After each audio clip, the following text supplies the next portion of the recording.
Puji Tuhan, selamat pagi Jemaat Bahtera, Shalom. Kembali kita akan memulaikan kebaktian kita. Jemaat Tuhan silakan bangkit berdiri. Mari kita muliakan Tuhan, Allah yang begitu mengasihi dan memperdulikan kita. Kita nyanyikan pujian, Tuhan mulialah namamu.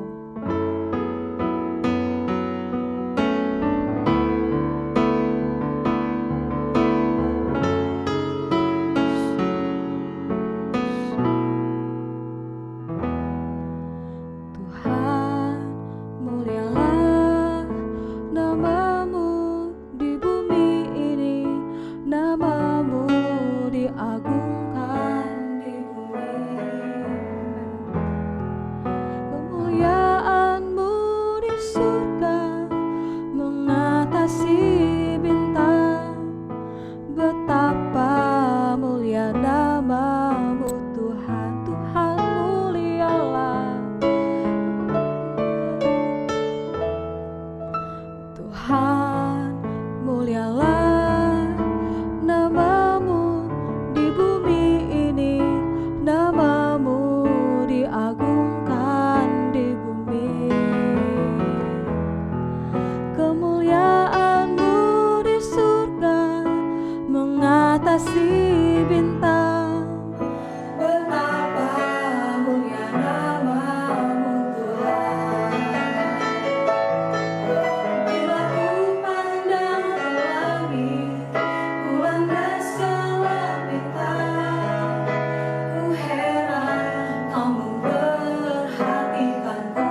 kami datang Tuhan bersama-sama berkumpul, walaupun di rumah kami masing-masing Tuhan, kami mau bersatukan hati kami untuk menaikkan pujian kami, supaya dapat menjadi persembahan yang harum di hadapan-Mu Tuhan. Biarlah setiap pujian yang kami naikkan Tuhan, semuanya benar-benar dari dasar hati kami Tuhan. Biarlah kami mau sungguh-sungguh Tuhan untuk menaikkan pujian kami Tuhan. Biarlah Tuhan Kau lingkupi kami semua dengan kuasa darah-Mu, umat-umat-Mu di rumah mereka masing-masing Tuhan. Biarlah Tuhan berikan kami roh pujian dan penyembahan Tuhan. Terima kasih Tuhan. Kami siap memulaikan kebaktian kami. Di dalam nama Yesus Kristus kami berdoa. Haleluya. Amin. Puji Tuhan. Jemaat kembali silakan duduk. Kita dipersatukan dalam kasih sebagai jemaat Bahtera. Mari kita bersama muji Tuhan. Kita naikkan pujian. Kita bertemu lagi.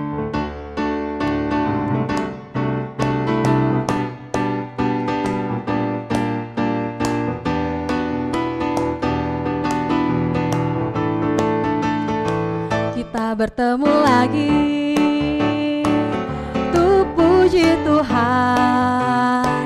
Kita bertemu lagi dalam kasih.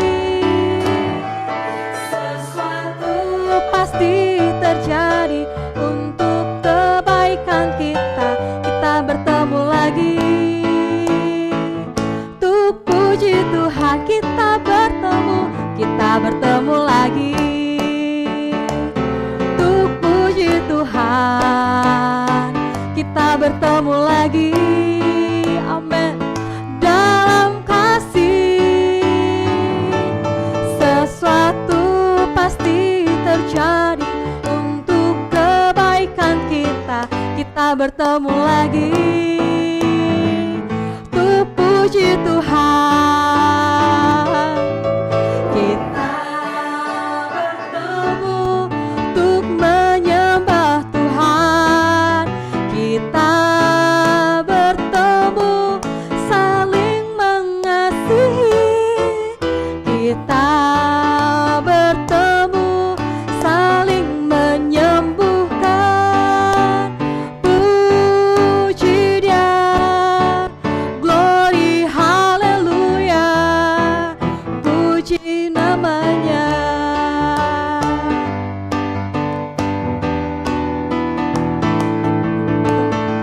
Kita bertemu lagi,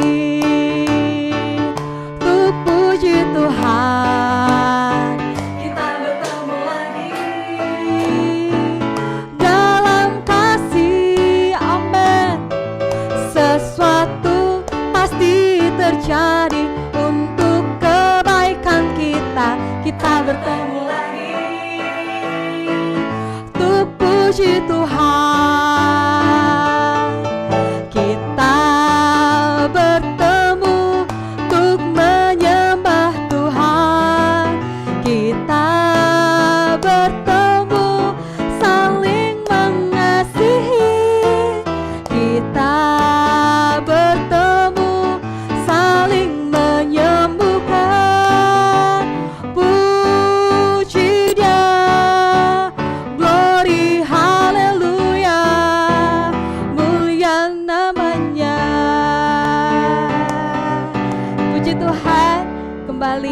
Silakan bagi berdiri. Kasih Tuhan selalu mengalir seperti sungai. Kasih itulah yang harus kita berikan kepada saudara-saudara kita. Kita naikkan pujian, kasihnya seperti sungai.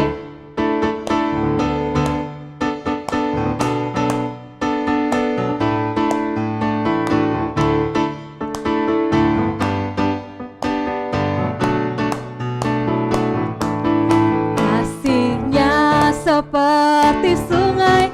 Kasihnya seperti sungai, kasihnya seperti sungai di hatiku, mengalir di waktu hujan, mengalir di waktu panas. Kasihnya seperti sungai di hatiku, kasihnya seperti sungai, kasihnya seperti sungai, kasihnya seperti sungai di hatiku, mengalir di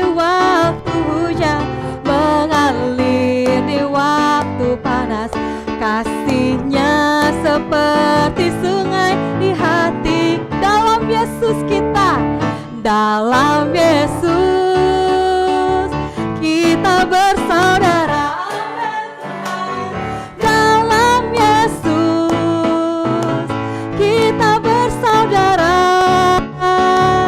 Dalam Yesus kita bersaudara sekarang dan selamanya. Dalam Yesus kita bersaudara.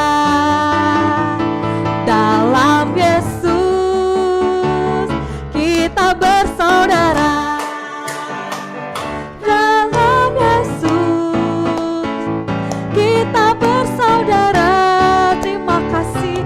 Dalam Yesus kita bersaudara sekarang dan selamanya. Dalam Yesus kita bersaudara. Dalam Yesus, dalam Yesus kita bersaudara. Dalam Yesus kita bersaudara.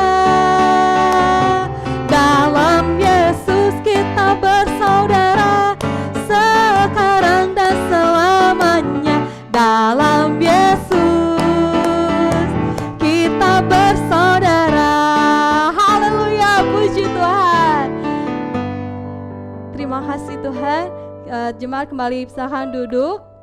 Kita akan mendengarkan kebenaran firman Tuhan. Mari kita meminta kepada Tuhan untuk mengajarkan kita kasih yang seperti kasih Tuhan. Karena kasih Tuhan adalah kasih yang murni. Dengan kasih itulah kita mampu untuk melakukan semuanya. Karena kasih yang menyempurnakan segala sesuatunya. Kita naikkan pujian, bahasa cinta.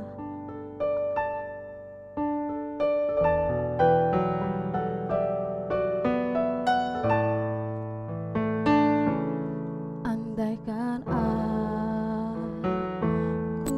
lakukan yang luhur mulia,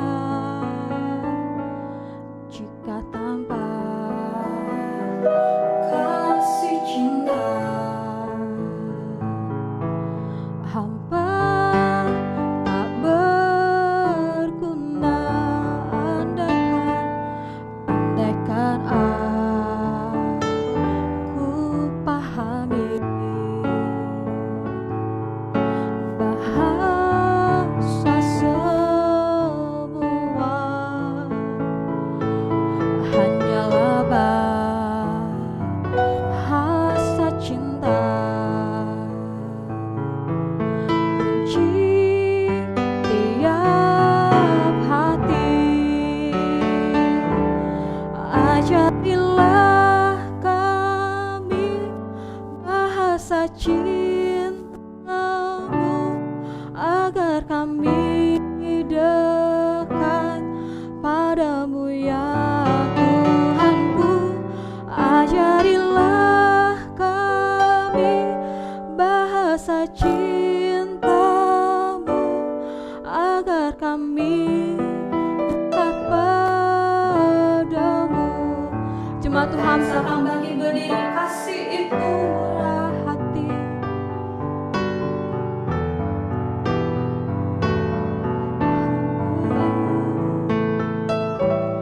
Kasih itu murah hati, sabar sederhana. Kasih itu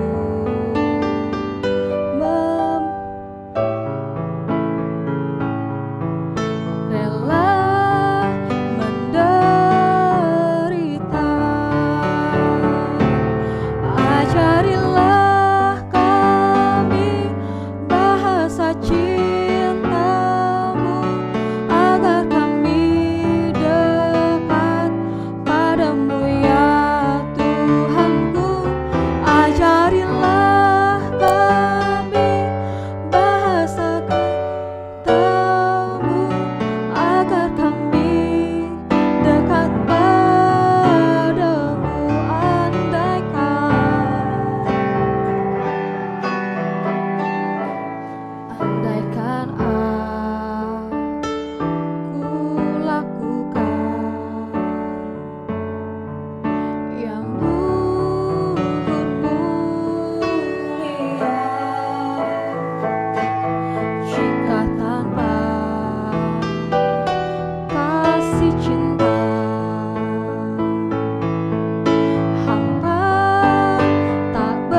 kami dekat padamu. Tuhan Yesus, terima kasih untuk kebaikan-Mu Tuhan, untuk setiap kasih-Mu yang Kau limpahkan dalam kehidupan kami. Kami bersyukur atasnya. Karena begitu Engkau mengasihi kami juga, Engkau juga menginginkan bahwa kami mengasihi sesama kami Tuhan, seperti kami mengasihi Engkau Tuhan. Biarlah Tuhan Engkau yang mengajarkan kami kasih seperti kasih-Mu Tuhan, supaya kami walaupun bukanlah keluarga secara jasmani, tapi kami adalah keluarga secara rohani. Kami akan bertemu, akan berkumpul nanti sampai kekekalan Tuhan. Oleh sebab itu Tuhan, kami mau bersama-sama sebagai jemaat-Mu Tuhan, yang Kau persatukan di tempat ini. Biarlah kami dapat saling mengasihi, saling mendorong Tuhan. Kami saling mendoakan, saling mendukung satu dengan yang lain ya Tuhan.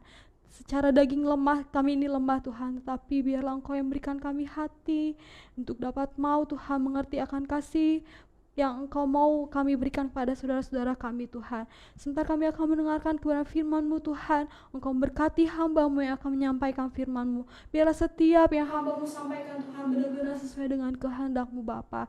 Lingkupi kami semua dengan kuasa darah-Mu Tuhan. Kami siap mendengarkan kebenaran firman-Mu. Di dalam nama Tuhan Yesus Kristus kami berdoa. Haleluya, amin. Puji Tuhan, jemaat kembali persilakan duduk. Saatnya saya serahkan pada hambanya. Puji Tuhan, selamat pagi jemaat Batra yang saya kasih dalam Tuhan. Kembali kita akan melihat pelajaran tentang menjalani kehidupan bersama. Judul seri yang ke-18 ini, menjalani kehidupan bersama. Seperti kemarin kita sudah lihat bahwa Tuhan menginginkan persekutuan, kebersamaan, ada komunitas. Jadi jemaat yang tidak mau ikut komunitas seperti apa? Firman Tuhan minggu lalu, seperti organ yang tersendiri, susah bertumbuh dia.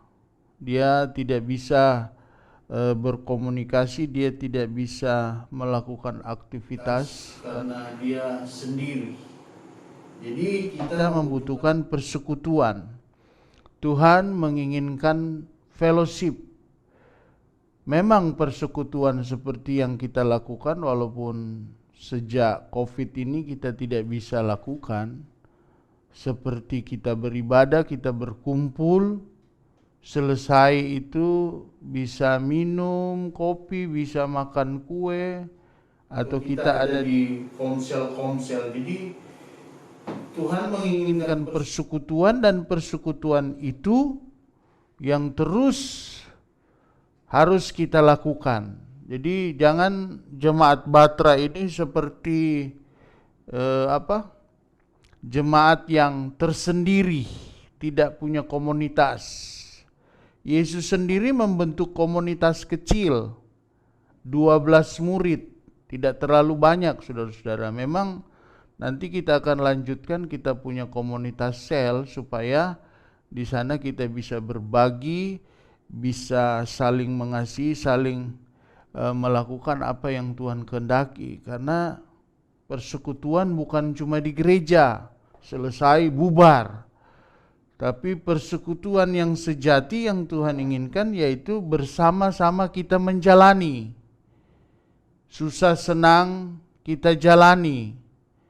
Nah, karena tempo-tempo kan selalu ibu bapak datang mengecek jemaat seperti apa. Jadi kita perlu berbagi dan tidak mementingkan diri sendiri. Ya kita aja susah, ya jemaat lain urus-urusannya sendiri.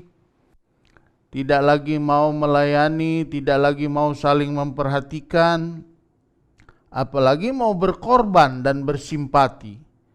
Ya kan? Nah, memang persekutuan ukuran kecil itu memang selain gereja itu sangat bermanfaat, sangat efektif ya, karena di sana kita bisa mendapatkan masalah persoalan yang tidak terlalu berat yang harus gembala tanggung, tapi ada bagian-bagian yang dapat dikerjakan oleh pembantu-pembantu gembala ya. Nah, nanti kita akan buat lagi kalau sudah berjalan. Nah, Matius pasal 18 ayat 20, firman Tuhan berkata di sana, sebab di mana 2 atau 3 orang berkumpul dalam namaku, di situ aku ada di tengah-tengah mereka. Jadi bukan 1-2 orang berkumpul, enggak, langsung 2. Karena kalau 1 kan pribadi. Di mana 2-3 orang berkumpul, jadi mulai dari 2, bukan dari 1. Nah, persekutuan itu harus autentik,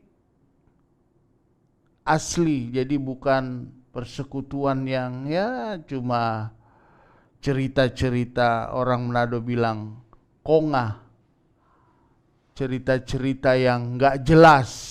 Tapi di mana kita bersekutu itu kita menyampaikan hal-hal yang murni dari hati ke hati, ya kan? Ya memang tempo hari saya sering lakukan itu. Jadi jemaat bisa berbagi, gembala aja yang tahu ya. Nah, menceritakan apa yang mereka rasakan itu penting, saudara-saudara ya. Jadi jangan saudara kayaknya hidup cuma untuk diri sendiri. Enggak ada juga yang mau perhatikan. Nah, makanya kita perlu komunitas. Komunitas sel kita itu sudah bagus. Tapi bukan cuma hanya materi-materi, tetapi kita harus dari hati ke hati sehingga dapat mengungkapkan setiap perasaan, masalah. Jadi bukan cerita-cerita yang enggak jelas ya, tapi ini lebih mendalam.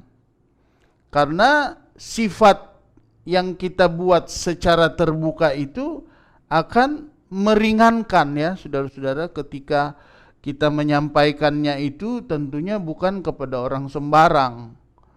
Makanya saya kadang-kadang menunggu nih, jemaat kayaknya baik-baik aja semua ya. Nah, karena memang masih banyak kita temui jemaat-jemaat yang tertutup, belum mau jujur sama gembalanya ya, takut ketahuan, atau belum ada kerendahan hati untuk datang. Bagaimana ini Pak Gembala? Apa yang saya harus lakukan ya?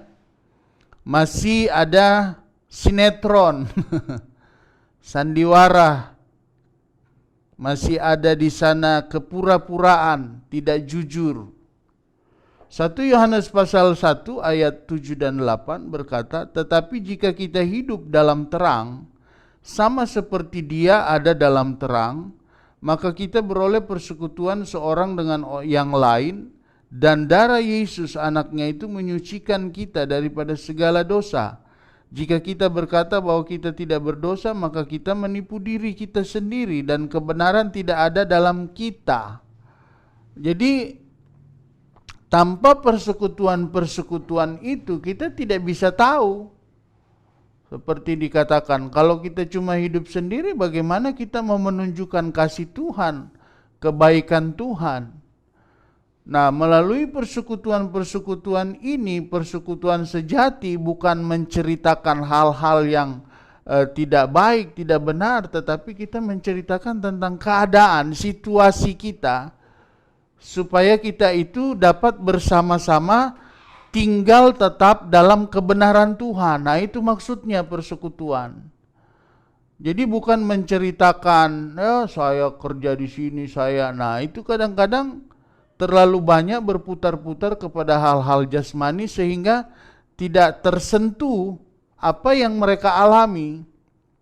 Nah, makanya kadang-kadang saya suruh minta tolong tugas membantu para pembantu jemaat, diaken, tapi selalu jemaat minta supaya Pak Gembala aja ya. Nah, itu juga saya tidak bisa mengunjungi semua, jadi waktunya terbagi-bagi. Nah, perlu kita lakukan supaya kita ini dapat menyampaikan di dalam kita punya komunitas dalam keakraban, terang benderang. Jangan cerita di sana beda, cerita di Pagembala beda, cerita di situ beda. Kita ada dalam komunitas terang, supaya kita tidak ada dalam ketertutupan. Nah, itu hanya orang-orang yang tinggal dalam kegelapan itu yang menyembunyikan, takut gagal, takut ketahuan kelemahannya. Nah, dengan persekutuan ini kita dapat berbagi. Tentunya bukan digembar-gemborkan di medsos ya, tetapi kita saling menguatkan. Sehingga inilah yang membentuk rohani jemaat Bahtera itu jadi sehat. Ketika ada komunitas-komunitas ini yang membuat mereka itu tidak lagi hidup sendiri, mau-maunya kita saling berbagi sehingga kerohanian kita ini sehat gitu loh. Makanannya, temannya orang-orang sehat. Karena kita percaya bahwa belum tentu keluarga kita itu, mereka itu punya kehidupan rohani yang sehat. Kadang-kadang keluarga, saudara, adik kalau mereka belum di dalam Tuhan itu kehidupan rohaninya nggak sehat.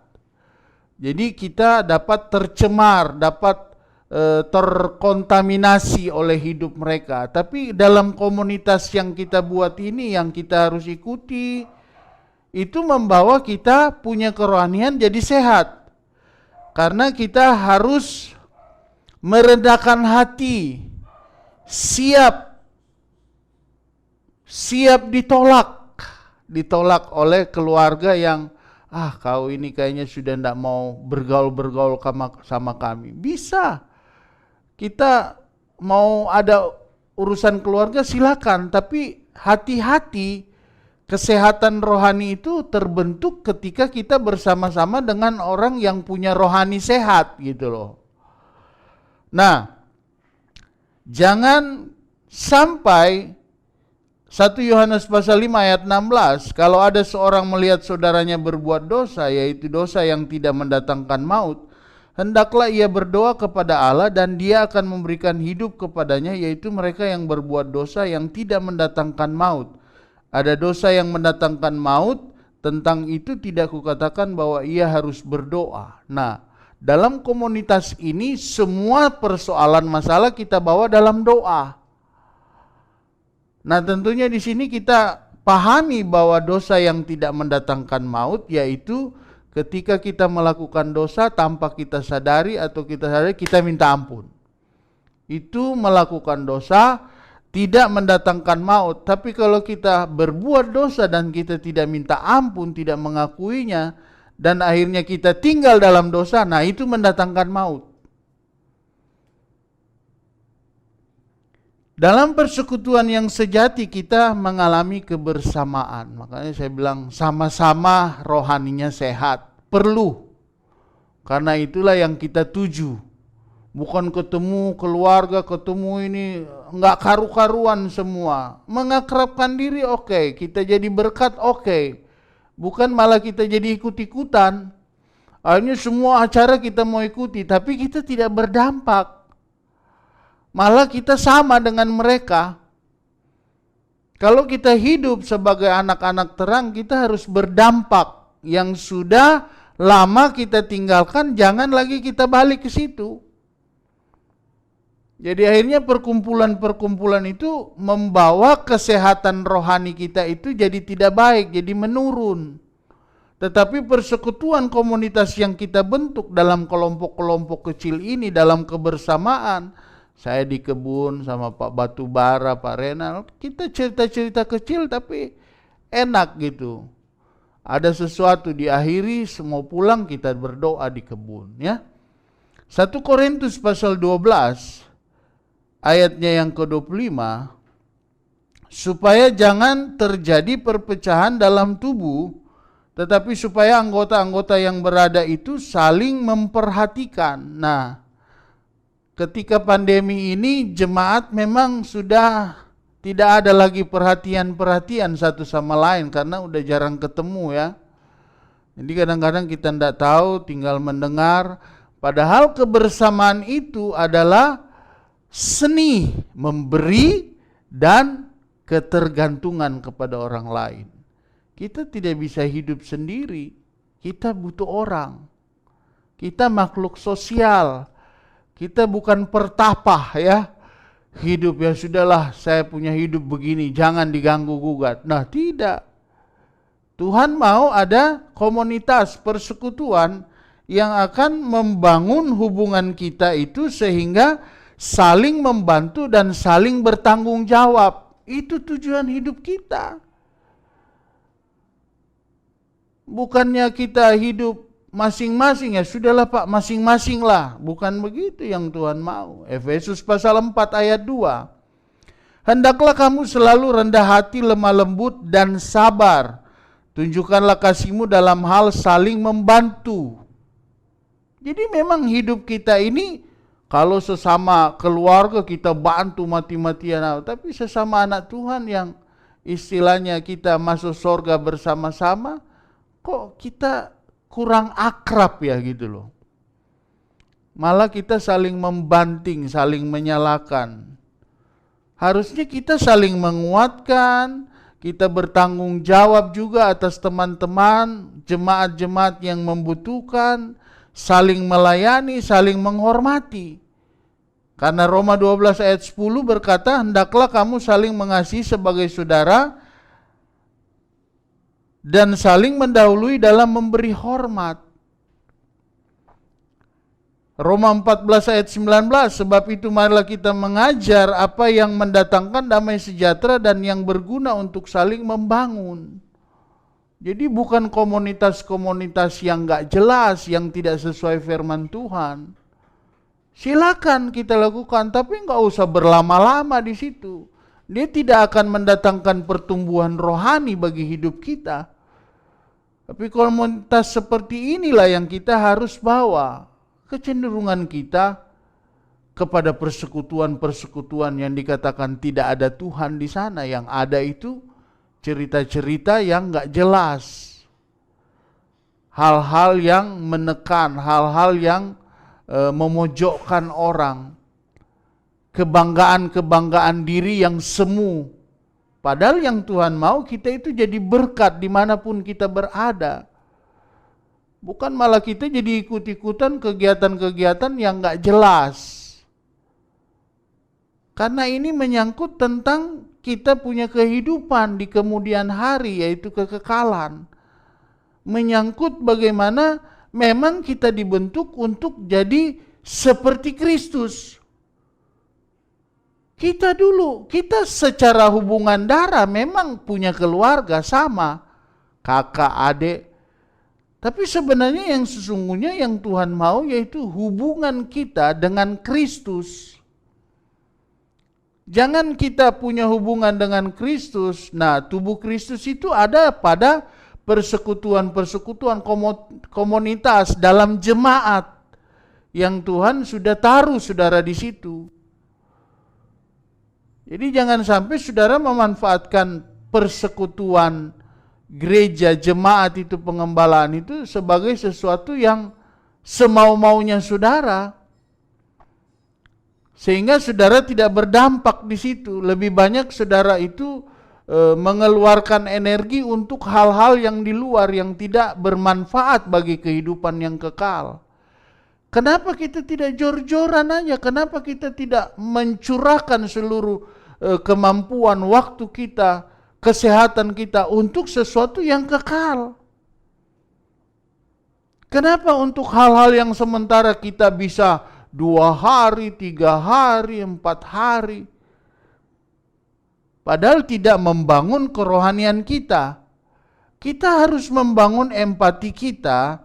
Kita harus merasakan beban di tengah-tengah jemaat sesama kita anak Tuhan.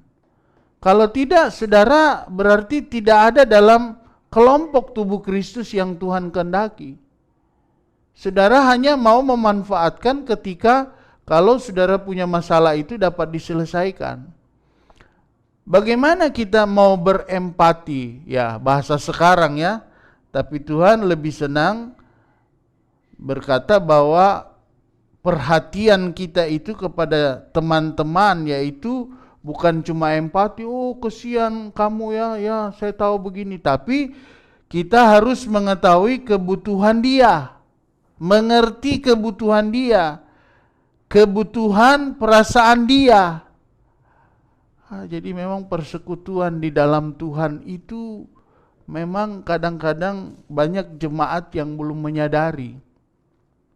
Karena mereka pikir persekutuan di luar, kumpulan-kumpulan di luar itu lebih mereka nikmati ya saudara-saudara ya. Beda kalau persekutuan bersama anak-anak Tuhan. Padahal ini adalah jaminan kita kepada kekekalan. Karena akan membuat kita ini berbuah-buah, membuat talenta-talenta kita itu keluar dalam persekutuan bersama dengan anak-anak Tuhan.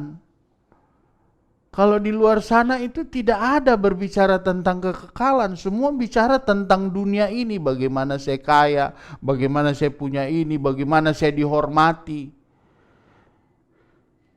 Kolose pasal 3 ayat 12, karena itu sebagai orang-orang pilihan Allah yang dikuduskan dan dikasihinya, kenakanlah belas kasihan, kemurahan, kerendahan hati, kelemah lembutan, dan kesabaran. Tidak peduli kepada orang lain, hanya mengasihi diri sendiri. Itu menyingkirkan simpati kepada orang lain, karena kita hanya tertuju kepada diri sendiri, akhirnya kita tidak bersimpati lagi kepada jemaat yang lain. Dalam susah, kita aja masih susah.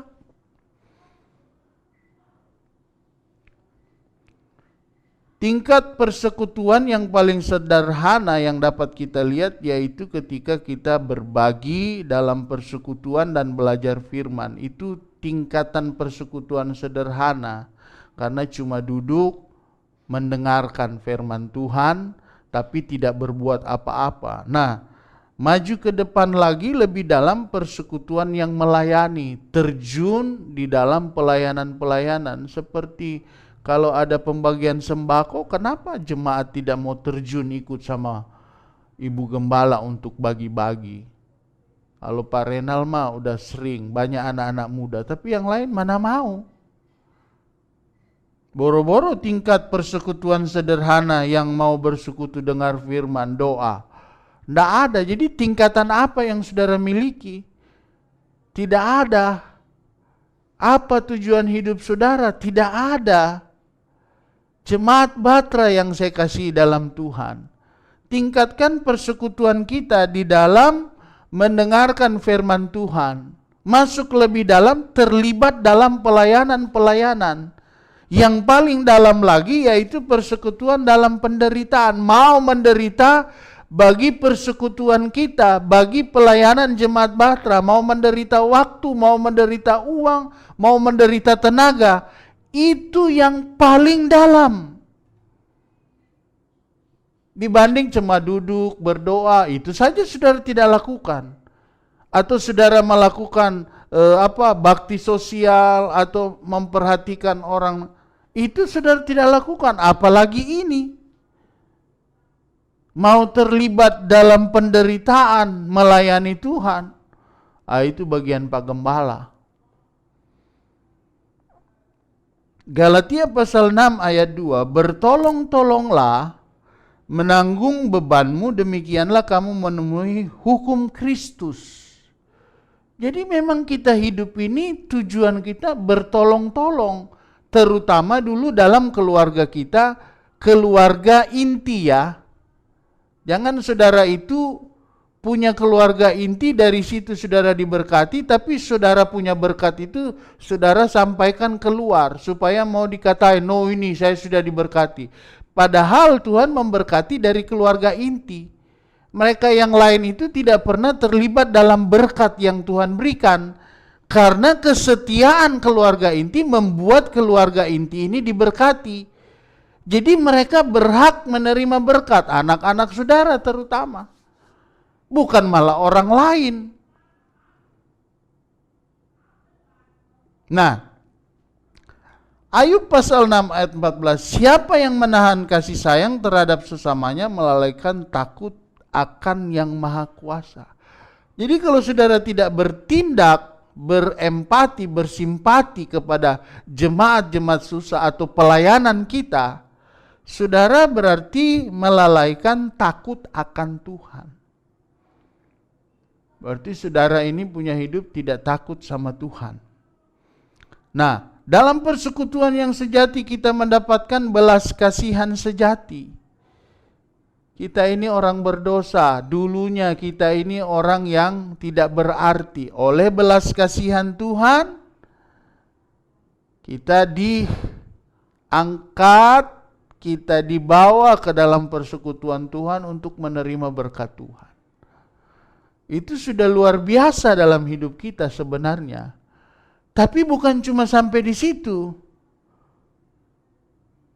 Kita ini butuh sekali belas kasihan karena kita ini masih banyak dosa. Masih sering berbuat salah. Jadi kita butuh belas kasihan Tuhan supaya kita ini dapat kembali kepada jalur Tuhan. Kalau kita sudah buat salah, kita kembali. Kalau sekarang kita udah malas, udah perhatikan diri sendiri, kita harus kembali ke jalurnya. Kita butuh belas kasihan Tuhan. Karena hanya belas kasihan Tuhan yang membawa kita kepada jalur yang dapat melihat komunitas kita itu perlu kemampuan kita, tenaga kita, uang kita. Jadi jangan makan sendiri. Bagaimana? Tuhan sendiri aja sejak kita masih berdosa dia sudah mengampuni. Makanya dia berkata, bertolong-tolonglah, saling memperhatikanlah kamu satu sama yang lain. Bukan cuma untuk hidup kami, bukan untuk gembala, bukan, ini firman Tuhan yang berkata, kita harus berdampak pada komunitas kita. Bukan nanti kalau ada waktu, kalau sisa waktu aja. Karena tujuan kita itu dalam pelayanan itu. Bersekutu, membagi hati, membagi uang, membagi tenaga. Saya ini udah pulang balik kebun, udah rasa capek sebenarnya saudara-saudara ya. Tapi saya ingat ada begitu banyak orang sudah percayakan tanah, kita tinggal kelola, masa kita mau diam. Walaupun banyak tantangan, cabai-cabai yang sudah tumbuh besar dia busuk. Banyak pekerjaan di sana, tukang-tukang yang sudah bekerja 3 orang mundur karena gajinya enggak sesuai katanya. Ada begitu banyak masalah persoalan, tapi saya tetap aja berjalan, menjalankannya. Kalau saya mau, saya tinggalkan kebun itu, sudah nggak ada urusan. Tapi saya tahu ada begitu banyak jemaat-jemaat yang membutuhkan. Nah, kita mau membangun suatu komunitas yang bisa jemaat terlibat di situ. Kita nggak tahu. Kalau saudara bisa kita punya sesuatu tempat yang kita bisa nanamin, ya ini kita masih pinjam. Saya ingat dulu Pak Slamet juga dulu mau bangun perusahaan, pinjam juga.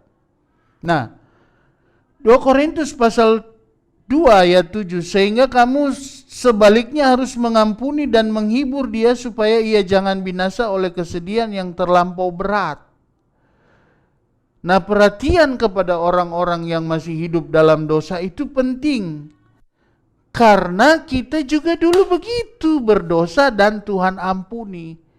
Nah, belas kasihan yang Tuhan kasih kepada kita, kita juga harus transfer ke orang itu.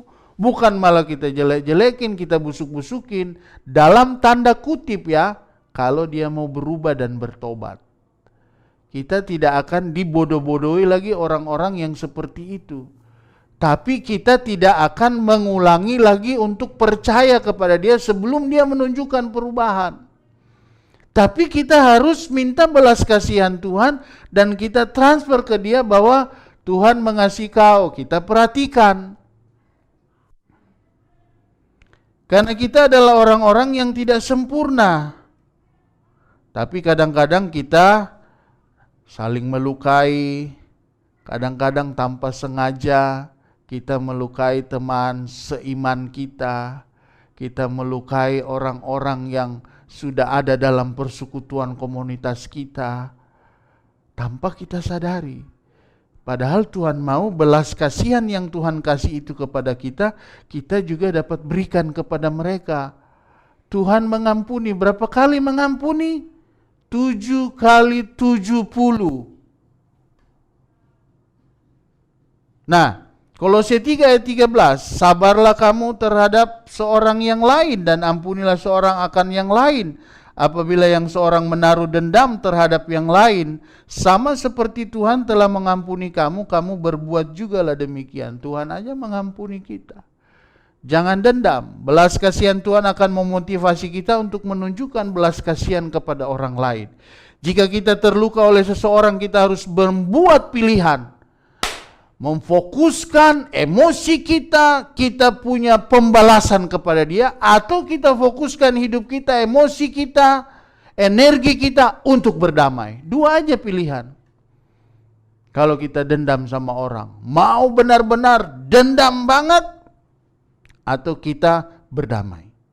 Banyak orang yang enggan menunjukkan belas kasihan karena mereka tidak mengerti perbedaan antara kepercayaan dan pengampunan. Kepercayaan berhubungan dengan perilaku di masa depan. Pengampunan adalah melepaskan apa yang telah terjadi. Jadi pengampunan harus dilakukan segera. Entah diminta atau tidak, segera.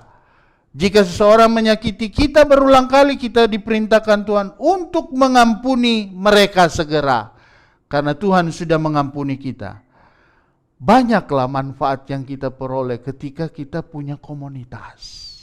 Ya, tidak punya komunitas di luar sana yang tidak menumbuhkan kita punya kerohanian. Renungan kita merenungkan tujuan, pokok renungan, aku memerlukan orang lain dalam hidupku. Pokok ayat Galatia 6 ayat 2, bertolong-tolonglah menanggung bebanmu. Demikianlah kamu memenuhi hukum Kristus. Pertanyaan, langkah apakah yang akan kuambil hari ini untuk terhubung dengan orang percaya lainnya pada tingkat yang lebih murni dari hati ke hati? Apakah kita sudah lakukan atau lebih banyak kita bertemu dengan komunitas-komunitas yang tidak membawa kehidupan kita kepada kekekalan? Terima kasih Bapa di dalam sorga, firman-Mu sudah disampaikan. Kiranya ini membawa kembali persekutuan bagi kami semua jemaat Batra untuk mengingat Tuhan mau ada persekutuan komunitas kita supaya kerohanian kami bertumbuh Tuhan. Tidak tinggal dalam dosa, tidak tinggal dalam keterpurukan, tetapi kami mau membekali hidup kami dengan hal-hal sorgawi, hal-hal kekekalan untuk kehidupan kami sebentar bersama dengan Engkau. Kami juga terus belajar untuk hidup benar di hadapan-Mu Tuhan. Tidak saling mempersalahkan, tapi saling membantu, mendorong, menguatkan. Sehingga jemaat Batra semakin kuat di dalam Tuhan. Berkati persembahan yang sebentar disampaikan, kiranya apa yang mereka buat bagi Tuhan, Tuhan yang membalas semua kebaikan hati mereka. Berkati pelayanan jemaat Batra, berkati jemaat Batra, apapun masalah persoalan yang mereka hadapi. Tuhan tahu semua dan Tuhan akan memberi jalan keluar dan Tuhan akan menolong mereka. Terima kasih Bapa dalam sorga. Akhirnya jemaat Batra yang saya kasih dalam Tuhan, turunlah kiranya berkat, rahmat, anugerah daripada Allah Bapa, cinta kasih sayang daripada Tuhan Yesus Kristus, kekuatan penghiburan menyertai kita semua, menyertai jemaat Batra Perumna 1 Tangerang di rumah mereka masing-masing, saat ini dan sampai selama-lamanya. Dalam nama Tuhan Yesus Kristus, semua kita yang diberkati Tuhan berkata, amin. Puji Tuhan. Selamat pagi jemaat Batra, Tuhan memberkati. Jangan lupa memberikan persembahan saudara. Selamat pagi.